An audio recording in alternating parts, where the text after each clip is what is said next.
हज़रत इमाम शाफ़ी रहमतुल्लाह अलैह खां कंहिं माण्हू सवाल कयो। इमाम शाफ़ी रहमतुल्लाह अलैह पंहिंजे वक़्त जो इमाम हुयो। इमाम साहब ॾे हाल अहवाल, तूं अल्लाह जे वजूद खे मञे थो? चए बिल्कुलु।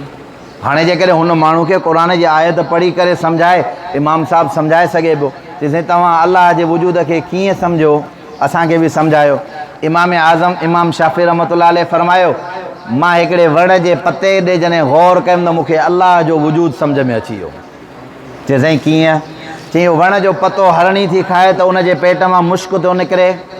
इन वण जे पते खे जेकॾहिं रेशम जो कीड़ो खाए त उन मां रेशम थी निकिरे। इन वण जे पते खे जेकॾहिं ॿकरी थी खाए त उन मां फेंगड़ी थी पई निकिरे। ॻाल्हि सम्झो, दलील चङी तरह। शइ हिकिड़ी आहे, खाइण वारियूं शयूं टे आहिनि। इन वण जे पते खे जेकॾहिं ॿकरी थी खाए त छा थी निकिरे बाबा? फेंगड़ियूं थियूं निकिरनि। जेकॾहिं रेशम जो कीड़ो थो खाए त रेशम थो निकिरे पियो। जेकॾहिं इनखे हरणी थी खाए त उन मां छा थो निकिरे पियो? मुश्क थो निकिरे पियो। पतो हिकिड़ो आहे, जेके शयूं निकिरंदियूं उहे टे आहिनि। ॻाल्हि सम्झ में आई की न? चई त मां सम्झुमि जेकॾहिं हिन में पते जो कमाल हुजे हा त पोइ टिनी जे पेट मां शइ हिकिड़ी निकिरे हा।